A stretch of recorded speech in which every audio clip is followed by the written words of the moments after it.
Yes ngono dunya biasa wae, urip wis biasa wae.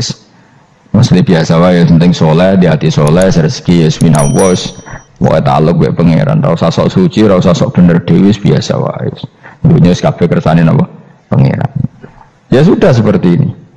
Yang soleh kaya salabah malah akhirnya suul khotimah. Padahal dulu disebut hamamatul masjid, tukang iktikaf. Gak tahu mulai ke masjid, tapi akhirnya suul khotimah. Wahsi sing mateni kekasih Nabi, rupane mateni Hamzah ditakdir husnul khotimah. Makanya donga ya muqallibal qulub tsabbit qalbi ala dini. Kita tidak pernah tahu. Nah, kenapa kalau saya ngaji PD? Mereka aku muji pangeran, saya tidak pernah mikir awakku, tak penting awakku, penting muji pangeran. Ngaji itu artinya kan muji pangeran, muji ilmune pangeran, ya sudah selesai.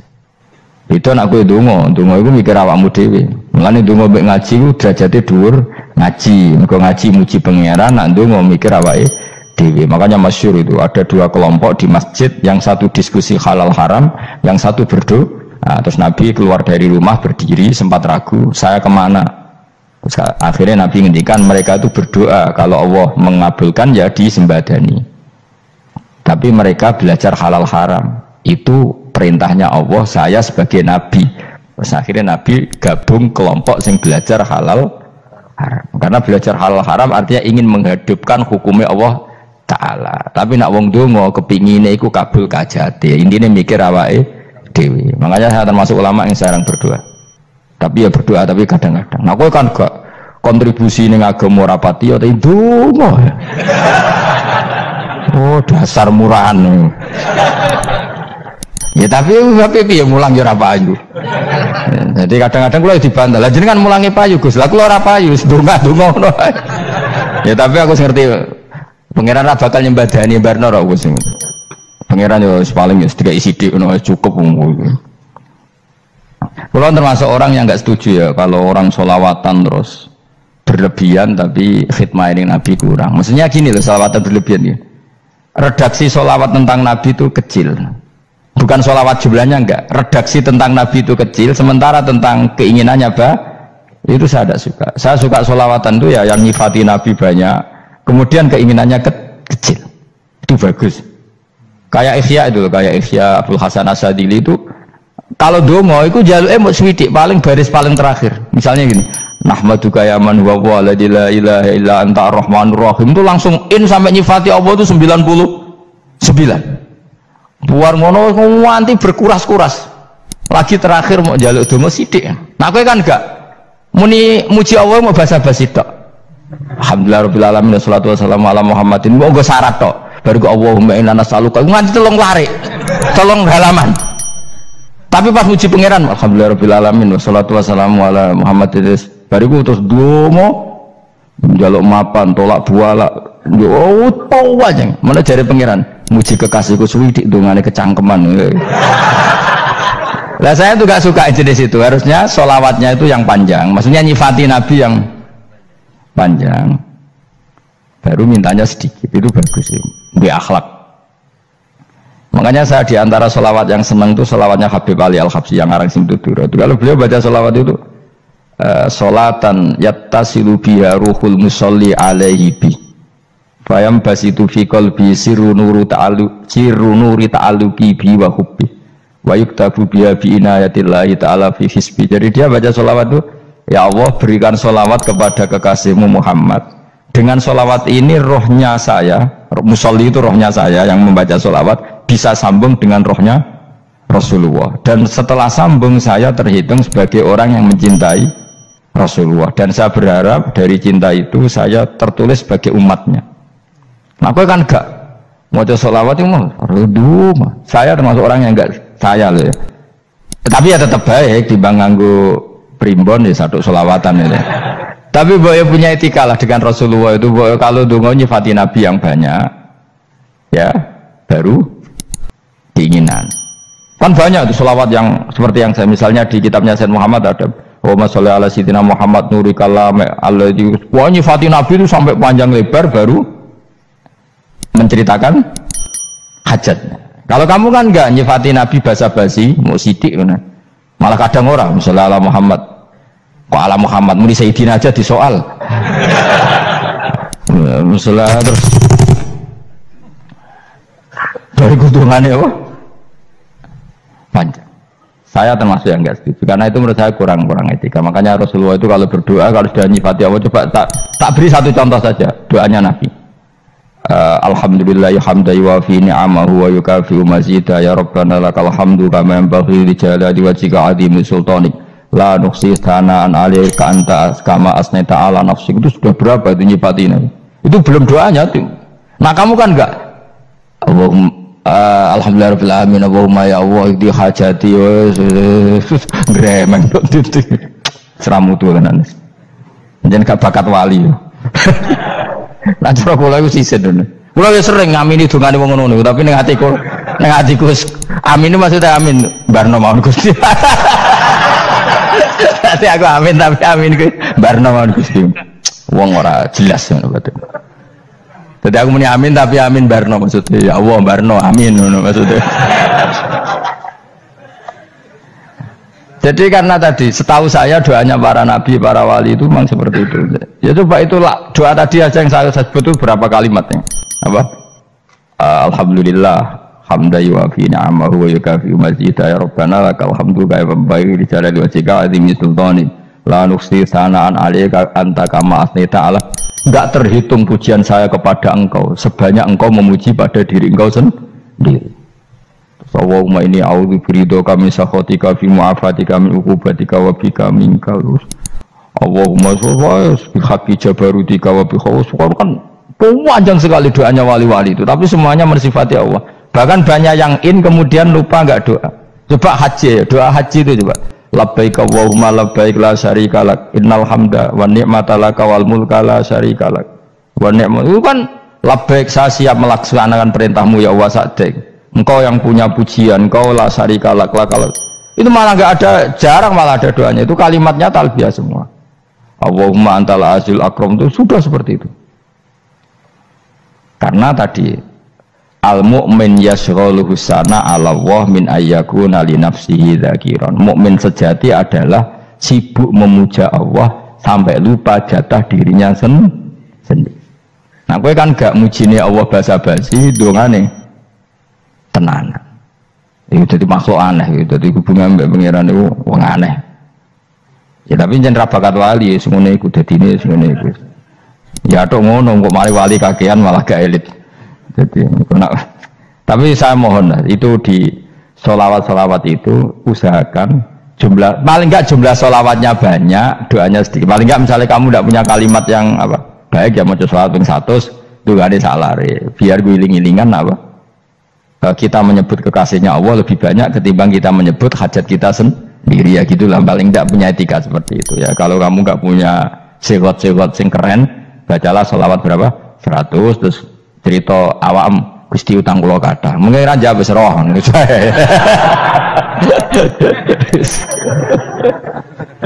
Tapi kan kita menyebut kekasihnya sampai 100, nyebut utang bisa. No kok nyebut kekasih bisa, nyebut utangnya 100. Berarti yen sampeyan ditakoki pangeran, kowe nyebut kekasih wong pira pisan, nyebut utang 100 dasar ra utang ngono-ngono. Ya ada, saya termasuk orang yang nggak setuju tadi. Jadi kalau apa redaksi sholawat cari yang mujinya Nabi lebih apa? Lebih banyak. Karena itu nanti lebih diridhoi Allah Taala. Coba Allah sendiri kalau nyebut nabinya itu hitung saja. Laqad ja'akum rasulun min anfusikum. Jadi rasulun min anfusikum, seorang rasul yang sejenis dengan kamu. Terus azizun, orangnya sangat terhormat. Alaihi ma'anitum, rasul ini siap menanggung apa yang kalian tidak mampu. Kowe ra bakal mlebu swarga baru kaya syafaate Nabi akhirnya mlebu swarga. Kowe ra kelar korban, Nabi tahu mengorbankan kita semua. Dokha Rasulullah bikabsaini terus hada an ahli wa hada amman lam yudokhi min mati. Jenenge alihima anittum. Nabi menanggung apa yang kalian berat. Azizun, Nabi itu ali terus harisun alaikum. Nabi sangat berkomitmen menyelamatkan kalian. Haris itu keinginan yang berlebihan itu jenenge apa? Haris, kayak kuno namanya nih ngungseng, keinginan yang over. Nabi itu sangat berkeinginan kita ini maslahat. Terus bil mukminina raufur. Allah yang zat yang super saja, kalau nyebut nabinya nyifati sebanyak itu. Ada ayat lagi misalnya, Rabbana wab'ats fihim rasulam minhum yatlu alaihim ayatika. Muhammad itu siapa? Seorang rasul yang membacakan ayat-ayat Allah. Wa yu'allimuhum, seorang rasul yang mengajari mereka alkitab wal hikmah. Wa yuzakkihim, seorang rasul yang membersihkan akhlak-akhlak kita. Jadi artinya Allah punya tradisi kalau nyifati rasul itu banyak. Juga nyifati orang-orang sekeliling rasul. Makanya menurut saya mazhab Syiah itu enggak pas. Karena Allah kalau nyifati Rasulullah itu jika nyifati orang-orang di sekeliling Rasulullah, dan itu dengan pujian, yaitu Muhammadur Rasulullah walladzina ma'ahu asyidda walal kufar ruhama'u bainahum tarahum ruk'an sujada yabtaguna fadlan minallahi warid wa nasimahum fi wujuhihim min atharis sujud. Itu kan panjang sekali, dan orang-orang sekeliling Muhammad adalah begini. Kayak apa Allah muji para ashabu Rasulillah? Masa kita ikut kelompok yang menghina ashabnya apa? Rasulillah. Makanya kita tetap madzhab ahli sunnah apa? Wal jamaah, yaitu mencintai semua sahabat. Karena Allah saja yang Tuhan mensifatinya dengan sehormat itu. Mensifati apa? Ashabu Rasulillah. Disifati orang-orang yang saling kasih sayang sama orang mukmin. Tarahum ruk'an, sujud dan komitmen hidupnya untuk rukuk dan sujud. Si mahum fi wujuhim min asari sujud. Sudah asari sujud tak usah diterjemah, nanti sensitif. Cuma setahu saya asar sujud itu nanti setelah di akhirat orang sering sujud itu jabahnya itu ada nurnya. Tapi kalau ada yang nafsirkan asari sujud itu warna tertentu ya semboy, itu sensitif. Yang jelas asari sujud itu ya sudah seperti itu. Seneng kamu kok hasut. Kowe nyen provokator, nak ono apa ya? Ada hal yang begitu terus mau berlebihan. Uteke ya khisimun. Nah, kalau ada kepentingan pokoknya ayat si mahum fi wujuhim min athari sujud, bahwa dalam jabahnya itu ada asaris sujud. Itu masyhur kan, saya terangkan ya, tapi beliau sensitif loh, biasa wae. Suatu saat Rasulullah itu ngendikan begini, nanti saya kata Nabi akan nyafaati kalian semua. Sahabat-sahabat tanya, ya Rasulullah dengan sekian miliar orang bagaimana kamu mengenali kita? Saya ulang lagi, suatu saat saya nanti akan nyafaati kalian karena saya kenal kalian. Maksudnya di akhirat. Ya Allah, di akhirat. Terus sahabat tanya, ya Rasulullah bagaimana engkau mengenali kita sementara nanti di akhirat bermiliar-miliar orang gitu. Terus Nabi ngendikan gini, jika kamu punya unta dengan tanda tertentu, saya ulang lagi, jika kamu punya unta punya tanda tertentu, dalam jidatnya ada begini, dalam tangannya ada gini, dalam kakinya ada gini, maka apa kamu bisa membedakan untamu dengan unta orang lain? Ya bisa ya Rasulullah, karena unta kita khas. Misalnya kaki depannya ada putihnya, kaki belakangnya ada putihnya, dalam baduknya ada putihnya. Terus kata Nabi, inna ummati yud'auna yaumal qiyamati hurran muhajjalin min asaril wudu. Nanti umatku nanti wajahnya juga bersinar, tangan kakinya juga bersinar. Jadi asar itu saya pastikan secara riwayat itu akhirat, maksudnya tentang akhirat. Tapi bahwa yang di dunia ada yang memulai asar itu gue monggo mawon. Loh itu bagus kan, artinya ekspresi percepatan. Tidak apa-apa loh, daripada kok gue jelas ini gitu. Maksudnya ya orang ngetok ya panjang jarang sujud tenan. Wes ora usah sensitif, tapi yang jelas ya nanti. Ya sebenarnya kiamat ruang samu. Nanti hisab itu nanti kalau hitung hanya sekitar 3 jam. Hisabnya sak dunia itu hanya sekitar, karena malaikat itu tidak kesulitan sama sekali. Tak warai ya, ini nggak akan salah saya dalam hal ini karena riwayatnya sahihah. Kenapa hisab itu hanya butuh rubu'un nahar, 1/4 dari siang? Enggak, anggap saja siang itu 6 jam atau 12 jam, itu aja terserah. Kalau 12 paruhnya kan 6 ya, seperti 1/4-nya berarti 3. Itu gini, jadi nanti di mahsyar itu kan yauma tabyaddu wujuh wa taswaddu wujuh. Yaudah yang kafir itu kelap, hilang, wajahnya, tubuhnya semuanya gelap. Yang mukmin itu semuanya terang. Jadi sudah yang tabyaddu wujuh wa taswaddu wujuh otomatis terus nyingkap. Terus pergerakannya itu delala yang tabyaddu wujuh itu ke kanan, yang taswaddu wujuh ke kiri. Maka kamu jangan punya sinar yang kelap-kelip, nanti kena bego yang karena nggak jelas tadi. Maka kamu harus sinarnya yang sejelas-jelasnya, ghurran muhajjalin min asaril. Bila perlu nur kamu sampai menembus langit saat itu. Makanya ketika orang mukmin sudah nurnya ada di muka, ada di tangan, masih ngendikan Rabbana atmim lana nurona, karena takut masih kena bigo tadi. Karena kalau hanya wudhu tok, sikil tok kan, bayangkan di miliaran orang kan bisa agak kelihatan. Tapi kalau nurnya sampai nembus langit kan, itu siapa kok nurnya sampai, kan malaikat langsung tahu. Lainnya apal Quran, alim kan insya Allah nurnya itu. Sama zaman itu masih berdoa, Rabbana atmim lana, sempurnakan nur kami. Karena nanti identifikasi malaikat berdasar tadi, kalau ada nur berarti diletakkan ashabal yamin, kalau nggak ada nur ashabal shimal. Nah malaikat yang dibawa bigo itu kira-kira detail nggak? Dugaan saya kalau kelap-kelip pasti kena shimal. Wah ini partai kiri, mesti kan. Pemenang yang wudhunya mau dulet sirah tok sidik.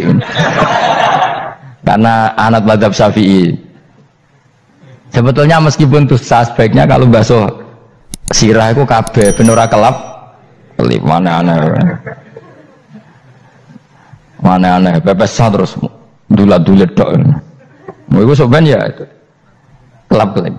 Ya sudah ya. Setelah itu kata ngendikane pangeran ya araful mujrimuna bisimahum fayukhadu bin nawasi wal aqdam. Orang-orang pendosa kelihatan maka diletakkan di kiri.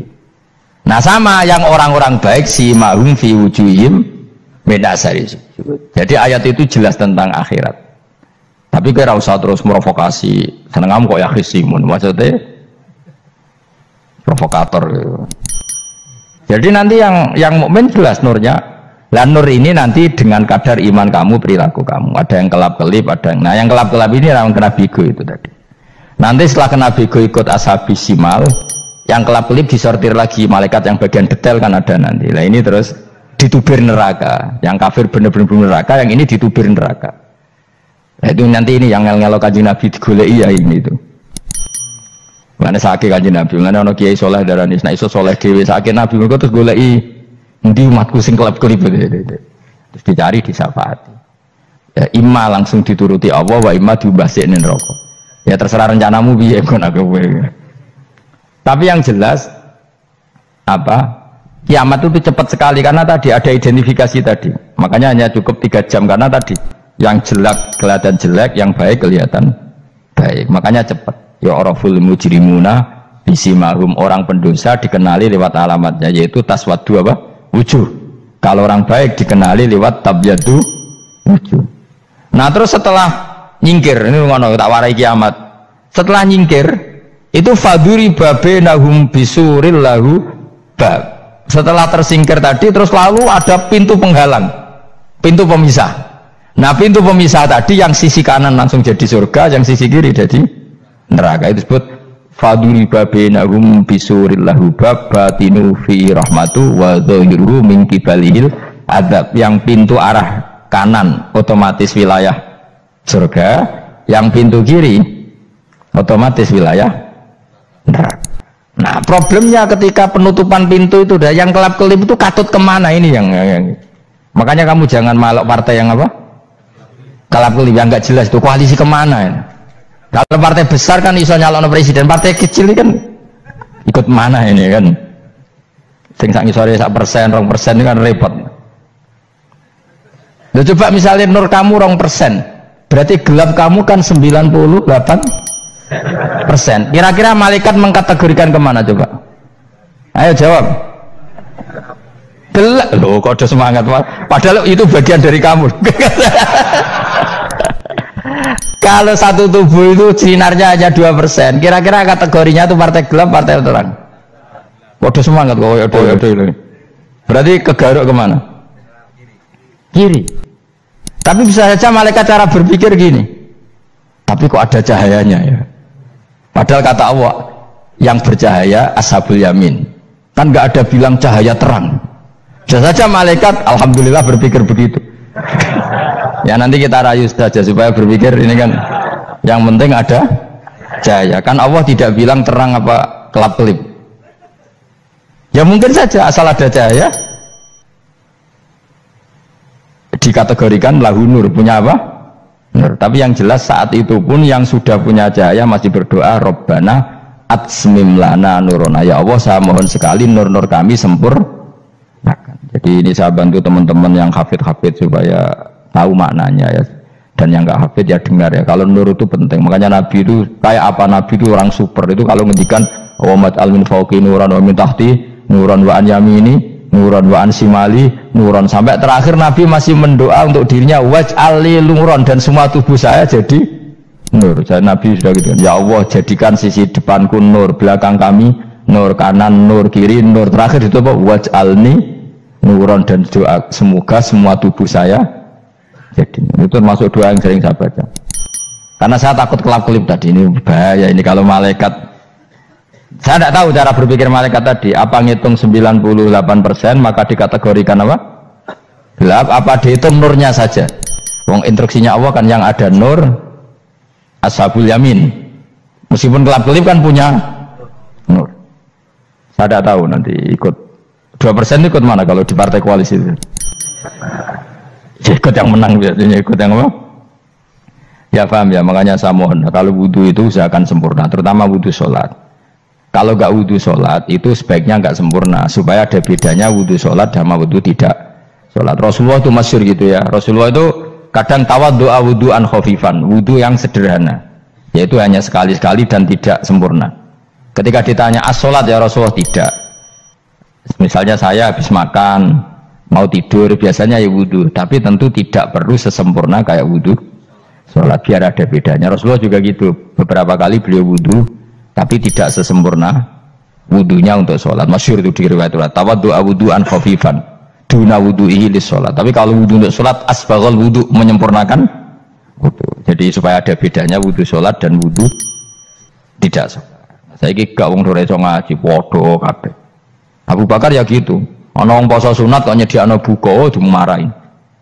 Istrinya pernah nyediakan buka beliau untuk puasa sunat, itu embernya dipecahi Abu Bakar. Ditanya kenapa gitu, apakah kamu akan menyaingi Ramadan? Jadi gak boleh memperlakukan puasa sunat kayak Ramadan. Ya biasa saja kalau puasa sunat tuh wah buka kolak opo Ramadannya ya iri tuh, ini gimana kok saya disaingi ini. Jadi kabeh itu ada proporsinya, ada apa? Makanya megang Quran ya wudu, megang wudu. Nah kabeh gitaran terus wudu, pengiran tersinggung, piye kok menjegal gitar wudu. Jadi gak boleh kebaikan disaingi, itu juga gak boleh. Bapak gue sergep wudu sampai nyekel gitar. Untuk Quran tersinggung, wah semen ibu gak semen kan. Malaikat panitia kan ya tersinggung. Kabeh itu kan ada proporsinya apa? Ada proporsinya.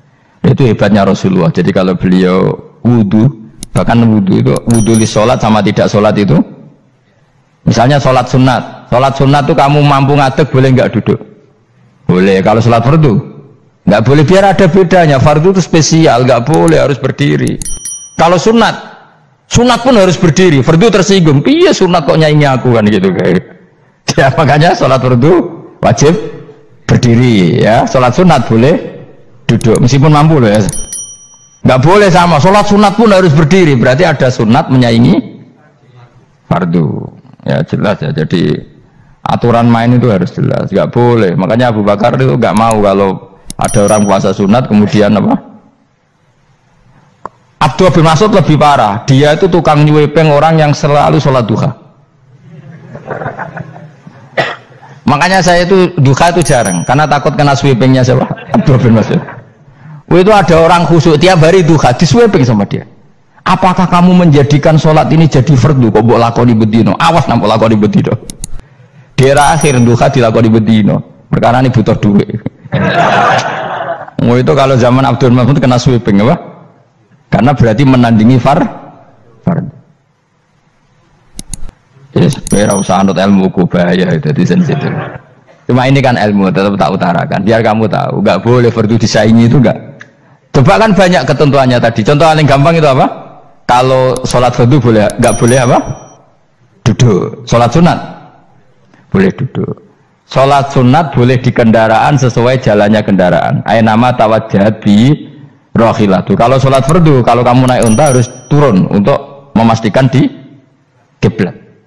Jadi banyak sholat sunat kamu dalam keadaan najis sudah tidak boleh dilakukan. Kalau sholat fardu, karena saking pentingnya fardu, meskipun dalam keadaan najis ya menemukan alat sesuci harus tetap sholat. Jenenge sholat dihormatil waktu, karena nggak boleh fardu ditinggalkan. Meskipun nanti harus iadah, karena nggak boleh mengalahkan fardu meskipun itu oleh najis. Jadi misalnya kamu pergi hanya bawa satu celana, kemudian di terminal atau apa kena najis, kena uyah sampean misalnya, kamu harus tetap wudu dan sholat, karena nggak boleh fardu ditinggalkan. Meskipun nanti harus dah, karena sholat kamu tidak sempurna. Dalam keadaan celana kamu najis, boleh nggak sholat sunat? Oh nggak boleh, karena kalau fardu itu darurat, memang sesuatu yang harus maka dilakukan. Tapi kalau kamu dalam keadaan nggak suci, nggak boleh melakukan sholat apa? Sunat. Karena fardu itu spesial apa? Spesial. Bun kalau terus nanya. Wamtazul yauma ayyuhal mujrimun. Ya, jadi orang mujrimun harus terpisah dari orang apa? Mukmin. Dan yang keharusan itu ketika di surga. Tapi kalau di dunia ya boleh muamalah boleh. Ya muamalah yang halal maksudnya. Infaridu tegese misau sira kabeh ana mukminin sing pira-pira mukmin indaftilatihim.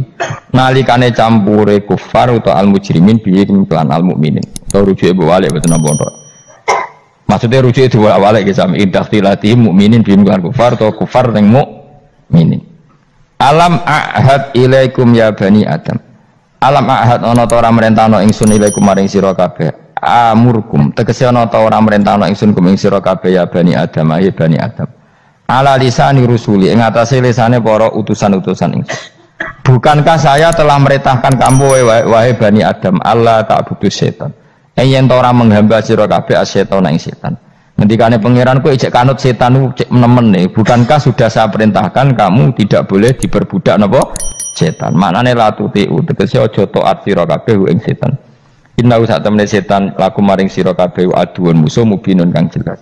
Bayinul adawati banget musuhane. Lah wong setan musuhmu kok malah mbok nut bocah kok sarap ngono. Karwan musuh kok di nut. Anut ya pangeran mergo Allah wali fid dunya wal akhirah. Wa ani buduni lan yen to nyembah sira kabeh ni ingsun. Wa anestune kelakuan budu nyembah sira kabeh ni ingsun wahidu tegese nglakoni tauhid sira kabeh. To mengesakno sira kabeh ni ingsun. Wa ati ulan to atau sira kabeh ni ingsun. Harusnya kita hanya ibadah ning Allah Subhanahu wa ta'ala karena dia yang menciptakan kita, tempat kita kembali. Setan itu tidak siapa-siapa, makhluk yang hina, yang lemah. Pokoknya malah taat ya ning gone zat sing super, sing gawe kita, sing memberi rezeki kita, dan zat yang kita kembali. Hadza utawi iki maknane taat ning Allah taala. Hadza ay al madkur min taatillah ku siratun ku dalan tariqun tek dalan mustaqimun kan.